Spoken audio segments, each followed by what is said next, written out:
I immediately posted a closed sign on the shop and headed to my son and his wife's place. The room was pitch dark and hard to see. It seemed like the heating was off, as it was chilly inside. I called out for my grandchildren as I entered the room. Mila, Kent! Grandma's here!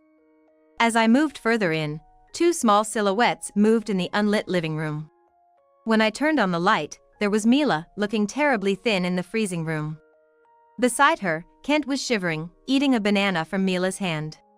Four frightened eyes stared back at me. Mila, Mateo! I couldn't help but hug them tightly. Both Mila and Kent clung to me, sobbing loudly. Their small hands gripped my body tightly. They must have felt so helpless. They were terrified and almost heartbroken since their mother had fallen ill and hadn't returned from the hospital. Thinking about their feelings made my heart ache. Their father, Mateo, wasn't here. When I called and pressed him on his whereabouts, he laughed it off. Family trip. We'll be back tomorrow. I see. Stay safe, I said before hanging up. Later, he would return home to an unbelievable scene. I'm Ava. I run a small eatery, and today, like every day, lunchtime was hectic. This diner, Tom's Place, was handed down to me by my in-laws. Welcome.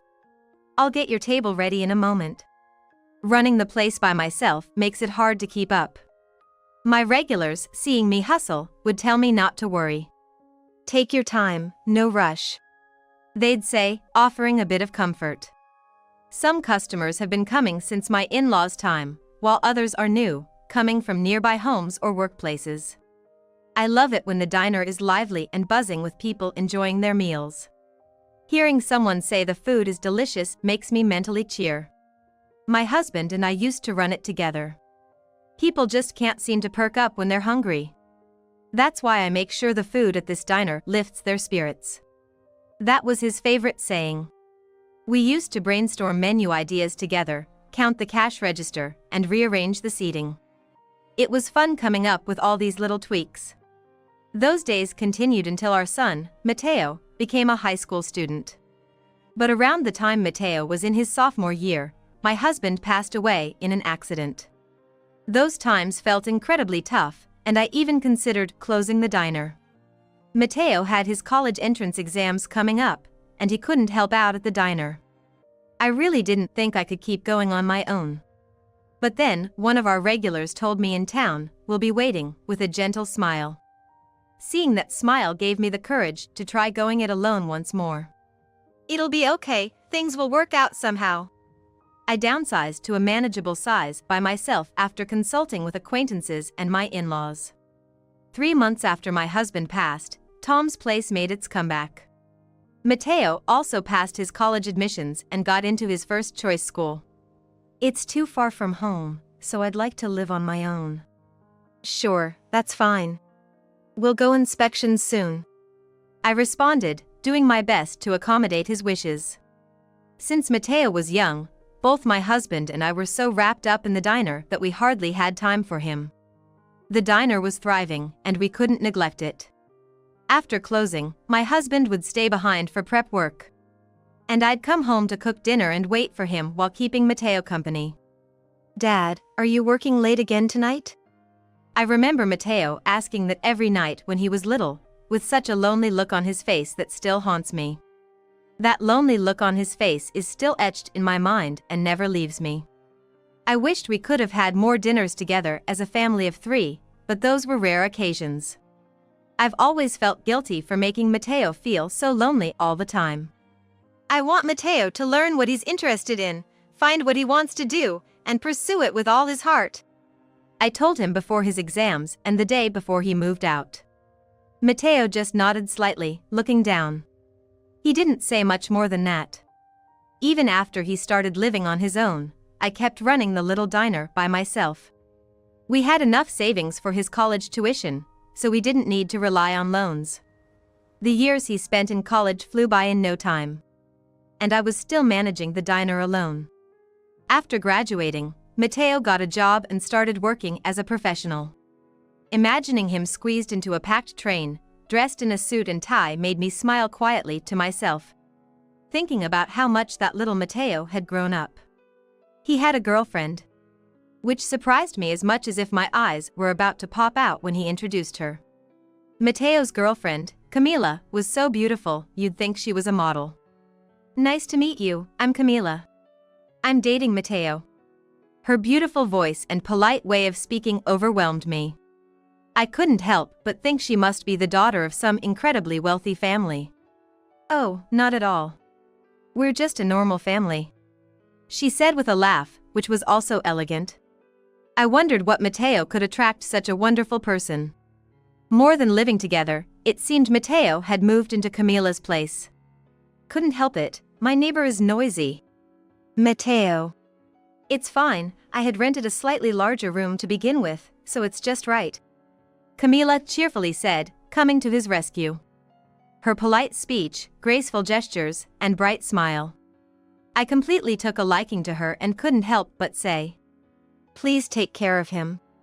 And so, the two happily got married and had 2 kids 3 years later. The firstborn was a girl, named Mila. The second was a boy, named Kent. "Guess I've become a grandma now," I'd say, talking to my husband's photo. Even after the children were born, Camila would find time to visit the diner. "Hi, Ava." "Oh, welcome. What about work, Camila?" "After the kids were born, I switched to a job I could do from home." "Wow, we live in an age where that's possible," I'd say in admiration, taking turns looking at young Mila and Kent. It's fascinating to think that these little ones will grow up and stand on their own like Matteo did. Considering this, children seem even more mystical, and I'd stare at them even more intently. As the seasons turned, my 2 grandchildren grew up. My face got more spots, and suddenly Mila was in elementary school. "Mila, how old are you now?" I asked her one day when she came to visit the diner. "I'm 6 now, and I'll be 7 on my next birthday," she replied, with a precision not typical for a primary schooler. She must take after her mother. According to Camila, Mila is great at taking care of her little brother, which is a big help. "They don't fight and get along really well," she'd say proudly. Everything seemed to be going smoothly, and it felt like all was leading to a bright future, but that wasn't to be the case. I had one big worry. It was about Matteo, who seemed to have a hard time sticking with any job for long. Right after graduating from college, he quit his first job within 6 months. "There's just too much to do. It's not worth the pay." Then, he found another job. But he left that one too, in less than 3 months. "I can't do what I want, and not being able to work remotely nowadays is just impossible. If you keep changing jobs like this, you won't get anywhere. It's not my fault. The economy's to blame." Whenever something didn't suit him, he'd resort to excuses and quit. Watching him do this made me sigh. "If you're not working, then you must be helping Mila and Kent, right?" "No, I don't do that. That's Camila's job, not mine." Camila was the one supporting the family in place of Matteo. Even as we spoke, Matteo was glued to his smartphone screen. I wondered what he was so engrossed in. "Oh, Mom, you should check this out. I've gotten into food blogging as a hobby, posting on social media." When he showed me his phone, it was filled with rows of photos from various eateries. There were pictures of delicious-looking dishes and big combo meals. Matteo talked about follower counts and likes, but it was all Greek to me. "Instead of playing around with that, why don't you get a real job?" "It's not a game, I'm serious. I'm aiming to be an influencer." "What's that?" "Never mind, just follow me and hit like, okay?" "I don't know how to do any of that." "Give me your phone. I'll install this app for you, and here's how you do it." With quick finger movements, he swiftly set up an account and got everything registered. He also showed me which button to press for likes and how to navigate the app. But after he left, I was still completely lost. I can't keep up with any of this. I put my smartphone aside and focused on doing the diner's accounting instead. Occasionally, when I video call Camila, she too seems to have been told to check out Matteo's social media. Despite that, There are far more important things to pay attention to right here. I find more joy in seeing Mila and Kent through video calls than anything on social media. Matteo had helped out a bit at my diner right after he became unemployed, thinking it seemed easier than working at a company. He thought it seemed easier than working at a company. No job is truly easy, but I appreciated his help at the diner. I've heard that these days, it's less common for children to take over their parents' businesses. I wasn't planning on forcing the diner on him. I was prepared to close it gracefully when the time came. But maybe there had been some change in Matteo's heart. Maybe he had started to feel like he wanted to take over the diner, so I harbored a faint hope. I happily had Matteo out front, greeting customers and taking orders. He became friendly with the regulars, and seeing him chat with them was refreshing. It seemed like a good start for the first week or so. Maybe this suits him better than working for a company after all. But he hardly did any cleaning or guiding. Worse yet, he began looking at social media in front of customers. He'd start asking both regulars and new customers to follow him and hit like. The next day, Matteo didn't show up for work at the time he was supposed to. Matteo, where are you? Today's your day off. I'm quitting that job. It's harder than I thought. After that, he wouldn't answer my calls, and I was back to running the diner alone. Matteo stopped coming to the diner altogether after less than 10 days. Since then, he's focused more on social media than anything else. Meanwhile, Camila has recently been working multiple jobs and cutting back on sleep. I worry she might collapse one day. Yet, Matteo shows no sign of concern, continuing his food tours and social media posts. During one of our rare video calls, Camila let her true feelings slip. I wish he would earn even a little bit of money. She looked unusually downcast, her shoulders slumped. That wonderful smile was gone, her beautiful voice sounded distant. Matteo was still out and about, rarely at home. When I scolded him, he always said, "Being famous and expanding my network will pay off in the future." I listened to those words, doubtful they would lead anywhere. Yet, if that's how Matteo could make a living, part of me wanted to support him. Deep down, I wanted to let Matteo do what he wished, perhaps too leniently. Camila, believing in what Matteo was doing, refrained from criticizing him too harshly. His actions, whether by luck or effort, had managed to slightly increase his followers and likes. But it didn't take long to realize that was a mistake. One day, as usual, I was at the diner. It was bitterly cold outside, with overcast skies, and snow was forecasted for the evening. With no customers around after lunch, I used the time for evening prep and cleaning. As I was wiping tables, my smartphone rang in my pocket. It was Camila. Expecting another routine video call, I answered. But the voice on the other end was weak. "Ava, I'm sorry. There's something I need to tell you." She had collapsed from overwork a few days ago and would be hospitalized for a while. Hospitalized? How are you now? Are you okay? I'm somehow managing. You could have just told me earlier. I was going to, but Matteo said there was no need to tell you. Matteo did? He said he would take care of the kids himself. But I'm worried about them. Of course. Is Matteo at home? It's hard to imagine him doing such a thing. However, if his wife was hospitalized, even Matteo would presumably take care of the children. He said he would look after them. I want to believe him. She hesitated, raising a bad premonition in me. He's been posting pictures on social media. I'm afraid he's not looking after the kids. Camila also followed Matteo's social media. And, suspecting something, she checked the app. On the day Camila was hospitalized and the following day, Matteo carefreely posted pictures. I was astounded as I listened to her story. Moreover, that restaurant is out of state. I couldn't just sit by. It's hard to believe that children under 10 could fend for themselves with both parents absent. I'll head over to your place now. Can I come with you? No. You need to rest up, please. I said firmly and hung up. If I didn't, she might actually try to come along.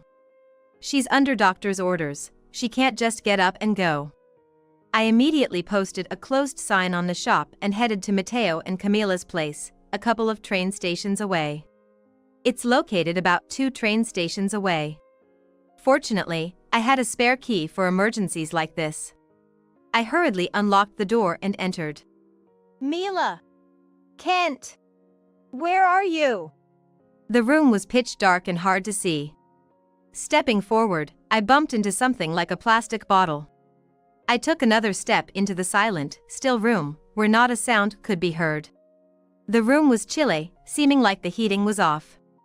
Mila! Kent! Grandma's here! Moving further in, I saw 2 small silhouettes move in the unlit living room. Turning on the light, I found Mila looking terribly thin in the freezing room, with Kent shivering beside her, eating a banana from Mila's hand. 4 frightened eyes stared back at me. Mila! Kent! I couldn't help but hug them tightly. Grandma! Mila and Kent clung to me, sobbing loudly. Their small hands gripped me tightly. They must have felt so alone. Fear and worry likely overwhelmed them since their mom was hospitalized and hadn't returned. Thinking about their feelings made my heart ache. I'm sorry I didn't realize sooner. It's going to be okay now. I turned on the heat and, until the room warmed up, I pulled out their coats to put on them. I boiled water in the kitchen and made hot milk. Mila and Kent happily drank their cocoa, having not seen Matteo around. I haven't seen Matteo around at all up to this point. In fact, I hadn't seen anything that looked like his shoes either. Hoping it was a mistake, I called Matteo. He answered immediately. Oh, Mom? Need something? He chuckled. What are you doing? I'm eating this limited time menu item. It's totally Instagram worthy. Where are you now? On a family trip. We'll be back tomorrow. I could hear the noisy bustle in the background. He seemed to be at a tourist spot, but alone, not with family. He seems to indeed be at a tourist spot. But not with his family, he's alone. Even now, it appears he only thinks of himself. He was unable to protect Camila, Mila, or Kent. I felt a strong need to protect them myself. Trying to maintain calm despite seething inside, I said, I see. Stay safe. Oh, right, the souvenir. I hung up before Matteo could finish. He had hidden the fact that Camila was hospitalized. And just for some limited time dish, he neglected the kids. According to Mila, it seems Matteo had lied about going to work. I knew it. Mom worked too hard and collapsed, right? She understood the reason for her mother's collapse, even if she didn't know the word overwork. It's baffling how Matteo fails to understand what even a child can. Mom looked so sick all the time. So, I fed Kent whatever was in the fridge. Did you eat anything, Mila? No, I held back. She shook her head back and forth. She shook her head, her cheeks hollow, too thin for her age. They must have eaten nothing during the days their parents were absent. I haven't been to school. I miss everyone. But I thought I had to wait for Dad. Mila's eyes welled up with tears again. Mila, you're such a hard worker, aren't you? I decided to stay at their place that day. I wanted to cook a homemade meal for the 2 of them, but the fridge was empty. I can't make something with just ketchup. Well, we'll have to eat out. What do both of you want? Their hunger made them list everything they could think of, and they couldn't stop. Eventually, we ended up at a diner, where they enjoyed burgers and desserts. Seeing their beaming smiles, I felt relieved. People just can't seem to perk up when they're hungry. I was reminded of my husband's words. Once we got home and they had full stomachs, they quickly fell sound asleep. Watching their peaceful faces, I thought about Matteo. The next day, Matteo still hadn't returned. I checked his social media for any signs of him while asking Mila about it. It's a convenient way to broadcast information, making his actions completely transparent. Today, he posted about eating at another restaurant. That boy, just you wait. I decided to take the children to the hospital where Camila was. It seemed she had just been given permission to leave the hospital and was in the process of settling the bill. At the entrance, Camila, Mila, and Kent were overjoyed to reunite. But why are you here? I can't condone what my son has been doing. You all should come home. But we shouldn't impose. The imposition is on the end. My son has done something terrible, and I'm sorry. Then, I whispered a plan to her. Camila was initially shocked but decided to take action. Eventually, Matteo returned a week later than he had said he would. However, by then, the home he returned to was empty. What? What's this? He even posted about this on social media, treating it as a joke, which was appalling. Just a few minutes after posting, he showed up at my diner. Hey, listen, Mom. Camila and the kids. He started speaking as if he couldn't believe it himself. I got home, and no one was there, nothing was there. And then? It was lunchtime, and the diner was full of regulars. He began to tell his story with great enthusiasm, hoping to gain their sympathy. I've been working hard on social media for my family. And my wife and kids have run away from home. Well, that's tough. I listened disinterestedly, but the regulars reacted differently. The sound of chairs being pulled back could be heard around the diner. And quietly, little by little, they moved closer to Matteo. That's awful, right? Everyone. Not understanding the gravity of the situation and trying to stir up more sympathy, Matteo was met with a remark from one of the regulars. You're the guy going by mate on social media, aren't you? Yeah. My follower? Thanks for following. No joke. You practically forced us to follow you a while back. What? Other customers nodded in agreement. We get constant notifications, and it's annoying. When we checked, you were disrespecting food. I did what? Messing with free toppings, or tasting a dish only to trash it after one bite. No, that was just a joke. And you've been neglecting your wife and kids to fool around, it seems. That's because I'm going to make it big as an influencer. Influencer, my foot. The regular scolded Matteo fiercely, his face turning red. Other regulars joined in the criticism, and the diner was filled with shouts of anger.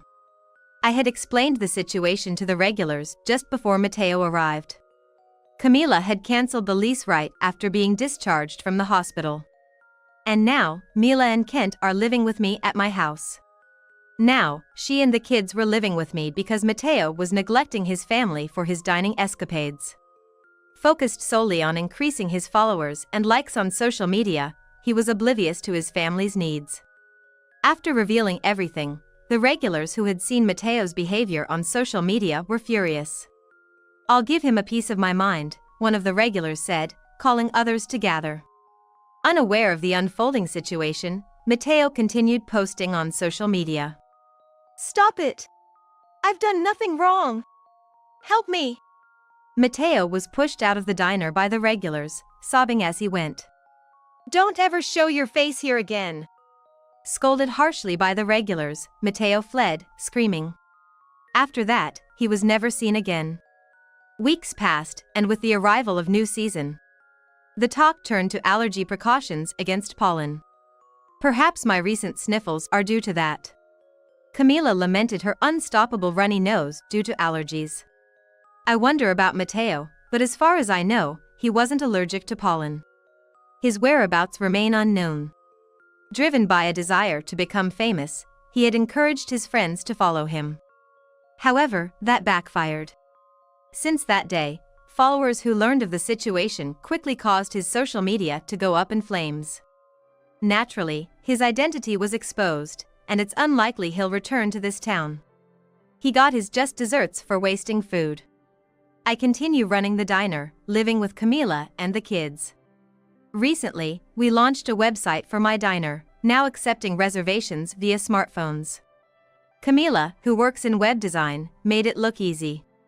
The website features our dishes and the spirit of the diner passed down from my in-laws. And about my husband. I never met your husband, but through these stories, it feels like I have. What a beautiful website, Camila. Thank you. Her work doesn't stop there. She's systematized the inventory and sales accounting, making daily bookkeeping much easier. Everything that used to be done by hand now gets automatically calculated when entered into the computer. How convenient! I marveled, quickly getting the hang of it even though I was not used to smartphones. Because we also handle reservations over the phone, customer traffic has improved. Mila has started visiting the diner after school, handling phone calls with confidence. Hello. Yes, would you like to make a reservation? She's a bit hesitant but refuses to let me take over, assuring me she's fine. Our recommendation? Well, the fried chicken. It's freshly fried in a base. Watching her take calls with her notes in hand has charmed the regulars. Everyone is smitten with her cuteness. As I manage the diner today, I wonder if she'll take over the business someday.